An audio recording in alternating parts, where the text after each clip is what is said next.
जय हिंद दोस्तों, आज हम लोग पॉलिटी का 16वां क्लास देख रहे हैं। आज का टॉपिक है न्यायपालिका। न्यायपालिका जो संविधान के अनुच्छेद 124 से लेकर 147 में वर्णित है। ठीक है, यह भाग 5 में हम लोग पिछले क्लास में भाग 5 भाग 4 तक देख चुके हैं। प्रथम भाग में था कि देश की नागरिकता, उसके बाद मौलिक अधिकार, फिर नीति निर्देशक तत्व, फिर कार्यपालिका, फिर पांचवा टॉपिक है न्यायपालिका।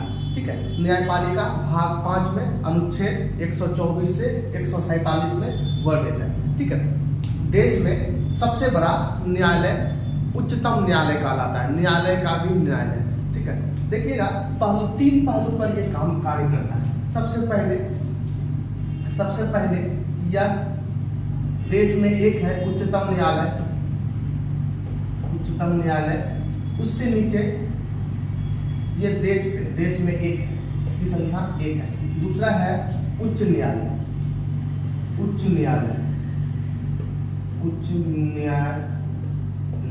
ठीक है, ये प्रत्येक राज्य में होता है, प्रत्येक राज्य में। ठीक है, इसकी संख्या वर्तमान में 25 है। ठीक है, यह एक है। अब होता है प्रत्येक राज्य के प्रत्येक जिला में एक सत्र न्यायालय। प्रत्येक जिला में एक सत्र न्यायालय। तो उसके बाद सबसे नीचे की कड़ी में हम लोग देख सकते हैं ग्राम कचहरी।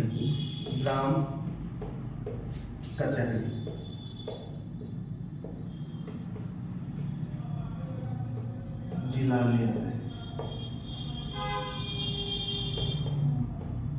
ठीक है, तो सबसे नीचे पे ग्रामीण स्तर पर, पंचायत स्तर पर ग्राम कचहरी, उससे ऊपर जिला स्तर पर जिला न्यायालय, उसके अलग अलग पहलू होते हैं। ठीक है, जिला न्यायालय, उससे ऊपर उच्च न्यायालय प्रत्येक राज्य में एक होगा, और उच्चतम न्यायालय एक, ये जो पूरे देश में एक होगा। ठीक है, अब है आज का टॉपिक में उच्चतम न्यायालय। ठीक है, उच्चतम न्यायालय तो अनुच्छेद 124 का 1 में है उच्चतम न्यायालय का गठन। भारत में उच्चतम न्यायालय का गठन। ठीक है, उच्चतम न्यायालय का गठन 28 जनवरी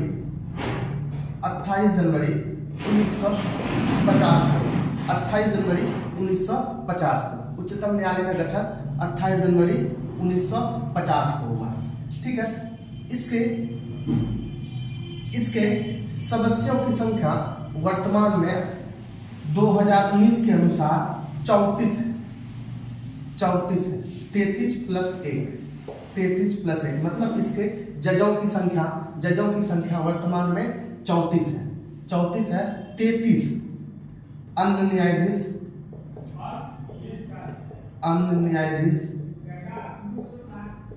एक मुख्य न्यायाधीश।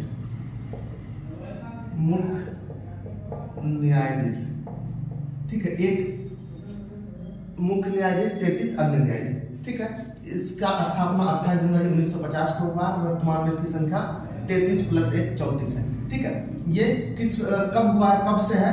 2019 से लागू है। ठीक है, अब अगला देखते हैं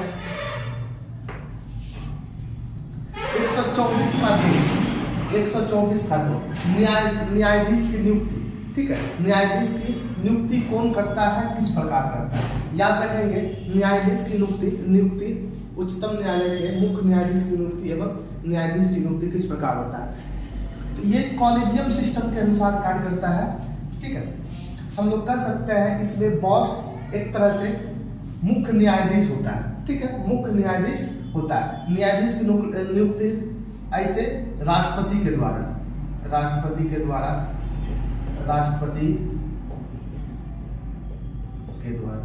ठीक है, राष्ट्रपति के द्वारा। अब राष्ट्रपति को सलाह कौन देगा? तो राष्ट्रपति सलाह कौन देगा? सलाह मंत्रिपरिषद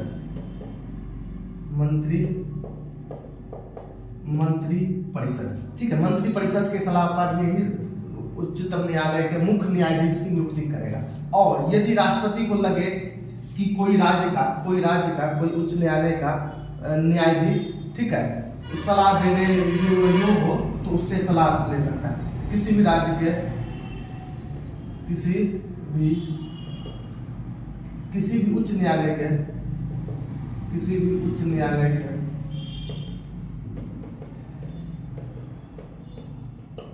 न्यायाधीश से सलाह ले सकता है,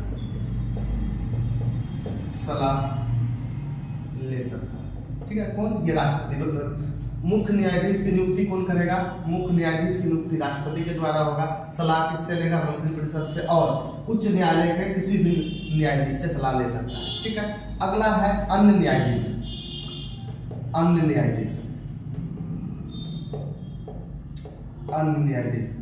न्यायाधीश की नियुक्ति में अब राष्ट्रपति तो होगा ही, राष्ट्रपति नियुक्त करेगा ही, और साथ में मंत्रिपरिषद की सलाह पर राष्ट्रपति प्लस हम लोग लिख सकते हैं राष्ट्रपति प्लस मंत्रिपरिषद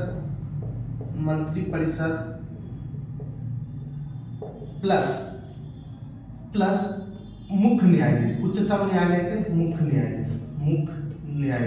याद रखेंगे कि अन्य न्यायाधीश की नियुक्ति बिना उच्चतम न्यायालय के न्यायाधीश के जानकारी के नहीं हो सकता है, ठीक है। और याद रखेंगे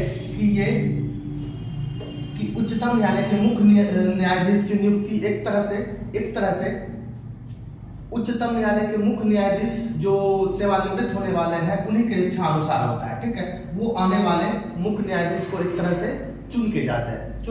जो न्यायाधीशों में सबसे सर्वश्रेष्ठ है उसे वे चुन के जाते हैं, तो ठीक है। तो ये हो गया। तो राष्ट्रपति द्वारा कब? मुख्य न्यायाधीश में राष्ट्रपति, मंत्रिपरिषद और किसी से सलाह ले सकता है, किसी भी न्यायालय से। 3 हो गया। इसमें अन्य न्यायाधीश में राष्ट्रपति प्लस मंत्रिपरिषद प्लस मुख्य न्यायाधीश, ठीक है। अब अगला है अर्हता, ठीक है। राष्ट्रपति बनने के लिए न्यायाधीश, उच्चतम न्यायालय के न्यायाधीश या मुख्य न्यायाधीश बनने के लिए अर्हता क्या होना चाहिए? सबसे पहले भारत का नागरिक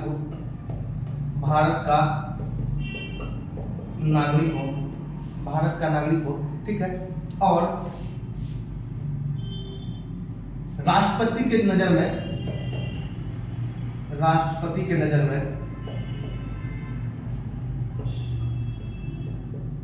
कानून का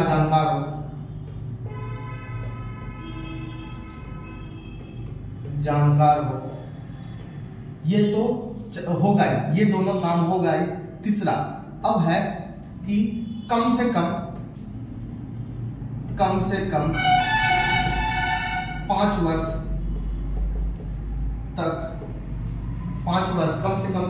तक किसी उच्च न्यायालय का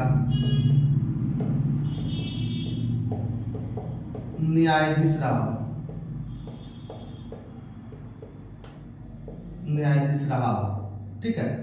कम से कम 5 वर्ष तक किसी उच्च न्यायालय का न्यायाधीश रहा हो, या यदि न्यायाधीश नहीं रहा तो 10 वर्ष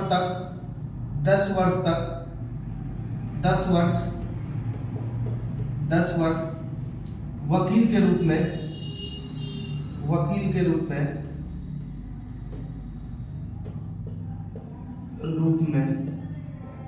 सेवा दिया हो। तो याद रखेंगे तो 5 साल तक, कम से कम 5 साल तक कहीं जज रहा हो उच्च न्यायालय में, या 10 वर्ष तक किसी भी उच्चतम न्यायालय में वकील रहा हो, तो वे न्यायाधीश के लिए नियुक्त हो सकते हैं, ठीक है। तो किस अनुच्छेद में आता है? ये 24 का 3 में, ठीक है। 24 का 3 में, ठीक है। अब अगला है न्यायाधीश को हम लोग उच्चतम न्यायालय के मुख्य न्यायाधीश या अन्य न्यायाधीश को किस प्रकार हटा सकते हैं, ठीक है। किस प्रकार हटा सकते हैं? याद रखेंगे कि लोकसभा एवं राज्यसभा दोनों में बहुमत से पास कर राष्ट्रपति के पास भेजा जाएगा, फिर उसे हटाया जा सकता है। याद रखेंगे दोनों सदन से, किसी एक सदन से नहीं, दोनों सदन से पास करके राष्ट्रपति के पास भेजा जाएगा, तब हटाया जाएगा। तो किसके? दोनों सदन। लोकसभा प्लस राज्यसभा, ठीक है, दोनों से कितना करना पड़ेगा, 2/3 बहुमत से पारित करना पड़ेगा,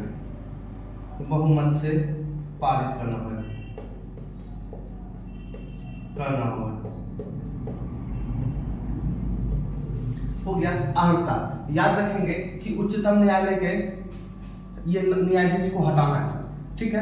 अब जो है न्यायाधीश, जो मुख्य न्यायाधीश है, वो किसके सामने अपना कह सकते हैं कि शपथ ग्रहण लेंगे, ठीक है, शपथ ग्रहण लेंगे। तो ये राष्ट्रपति के सामने अपना शपथ लेंगे, कौन, मुख्य न्यायाधीश, ठीक है। अगला है वेतन एवं भत्ते, इन्हें वेतन एवं भत्ते। सबसे पहले मुख्य न्यायाधीश को याद रखेंगे, मुख्य न्यायाधीश राष्ट्रपति एवं उपराष्ट्रपति की अनुपस्थिति में राष्ट्रपति का भी कार्य करेगा, ठीक है। जब देश में ना राष्ट्रपति रहे ना उपराष्ट्रपति रहे, तो राष्ट्रपति का कार्य कौन करेगा, मुख्य न्यायाधीश।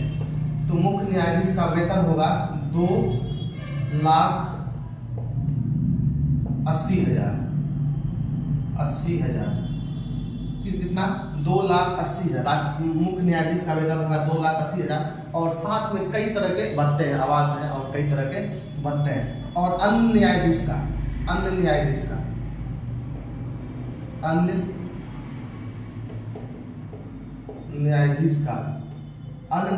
है 2,50,000। मुख्य न्यायाधीश का 2,80,000, अन्य न्यायाधीश का 2,50,000। याद रखेंगे इनका ये 65 वर्ष तक कार्य कर सकते हैं। कितना वर्ष तक, 65 वर्ष तक, ठीक है। मुख्य न्यायाधीश या अन्य न्यायाधीश कितना वर्ष तक कार्य कर सकते हैं, 65 वर्ष तक, ठीक है, 65 वर्ष तक कार्य कर सकते हैं। अगला टॉपिक है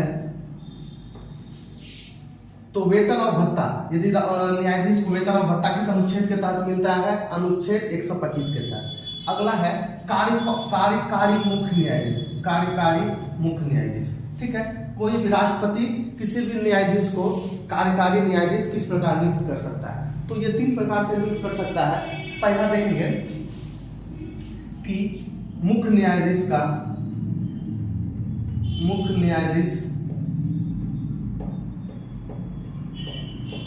का मृत्यु हो गया हो,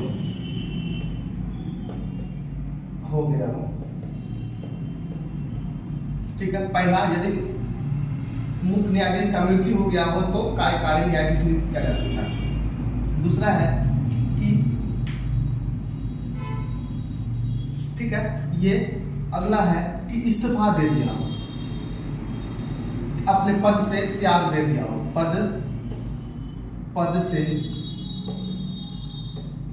त्याग दिया हो, ठीक है। तीसरा है देश से बाहर, तो कंडीशन क्या क्या है, पहला मुख्य न्यायाधीश का मृत्यु हो गया हो तब कर सकते हैं अनुच्छेद 126 के अनुसार मुख्य न्यायाधीश, कार्यकारी मुख्य न्यायाधीश के लिए। पहला, मुख्य न्यायाधीश का मृत्यु हो गया हो। दूसरा, पद से त्याग दिया हो या देश से बाहर हो या अनुपस्थित हो, तो मुख्य कार्यकारी मुख्य न्यायाधीश की नियुक्ति हो, ठीक है, 3 प्रकार से। अब अगला है कि 128 अनुच्छेद 128, जब राष्ट्रपति को लगेगा कि सुप्रीम कोर्ट में, उच्चतम न्यायालय में कार्य अधिक है एवं न्यायाधीशों की संख्या कम है, तो तब राष्ट्रपति के द्वारा जो सेवानिवृत्त उच्चतम न्यायालय के न्यायाधीश है, उन्हें कार्य पर बुलाया जा सकता है, ठीक है, उन्हें कार्य पर बुलाया जा सकता है। तो किस अनुच्छेद के तहत, अनुच्छेद 128 के तहत कार्य पर बुलाया जा सकता है।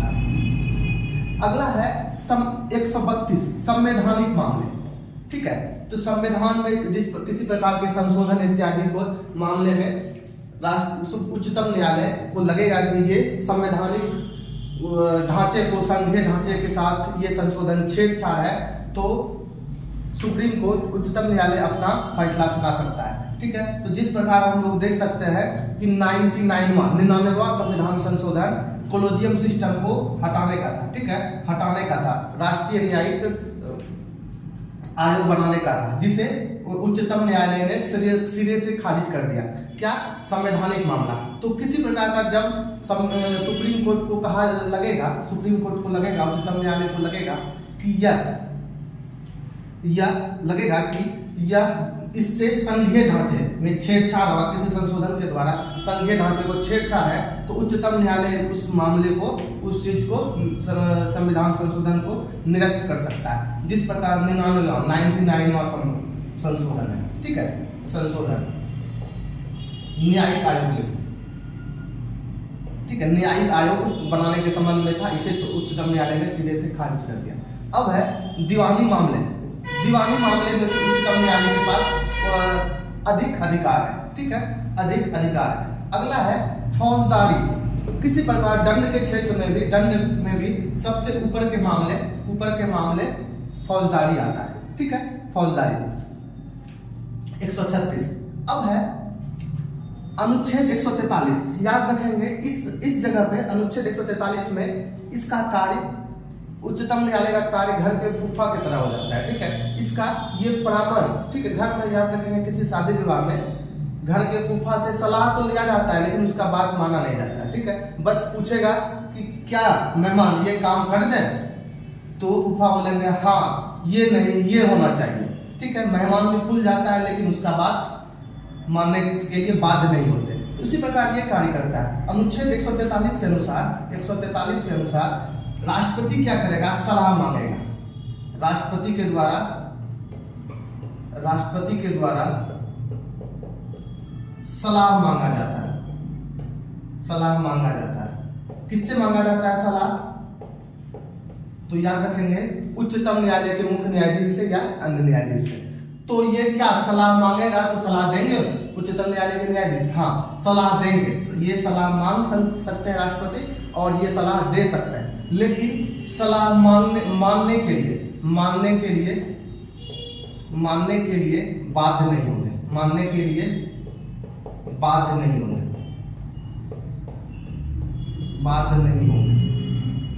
ठीक है, सलाह मानने के लिए बाध्य नहीं होंगे। अनुच्छेद 143 में, ठीक है। अगला है अनुच्छेद 129, ठीक है, ये काफी महत्वपूर्ण है। अभिलेख न्यायालय। याद रखेंगे जब उच्चतम न्यायालय को लगेगा कि न्यायालय के साथ कोई दुर्व्यवहार कर रहा है, न्यायालय से बोला गया किसी बात पे कोई व्यक्ति दुर्व्यवहार कर रहा है या उसके द्वारा करा, या कह सकते हैं कि इनके द्वारा किया गया का उच्चतम अभिलेख में, ठीक है, कि उच्चतम न्यायालय द्वारा दिए गए फैसला का विरोध हो रहा है, तो ये अभिलेख न्यायालय के तहत अनुच्छेद 129 के तहत उस पर कार्रवाई कर सकते हैं। जैसे कुछ दिन पहले उच्चतम न्यायालय से सेवानिवृत्त न्यायाधीश मार्कंडेय काटजू हुआ था, ठीक है, तो कुछ सजा का प्रावधान था, सजा हो गया था, फिर जो है यदि माफीनामा के तहत उसे माफ किया गया। तो अभिलेख न्यायालय में यह होता है कि कोई भी न्यायाधीश या कोई अन्य व्यक्ति, कोई आम आदमी न्यायालय के विरुद्ध अपशब्द नहीं कर सकता है, न्यायालय को अपशब्द नहीं कर सकता है। यदि अपशब्द उसके बारे में कहा जाएगा तो अनुच्छेद 129 के तहत उच्चतम न्यायालय उस पर कार्यवाही करने के लिए बाध्य है, ठीक है। अब है, ये तो अनुच्छेद हो गया। अब है कि संविधान का मुख्य संरक्षक किसे कहा जाता है? संविधान का मुख्य संरक्षक किसे कहा जाता है? तो मुख्य संरक्षक उच्चतम न्यायालय को कहा जाता है। मुख्य संरक्षक किसको कहा जाता है? उच्चतम न्यायालय का, उच्चतम न्यायालय, ठीक है। किसी तरह का विपत्ति आने पर, देश में किसी तरह का संवैधानिक में किसी तरह का विपत्ति आने पर अंतिम निर्णय किसका होगा? उच्चतम न्यायालय का। तो मुख्य संरक्षक, ठीक है, मुख्य संरक्षक के रूप में कार्य कौन करेंगे? उच्चतम न्यायालय।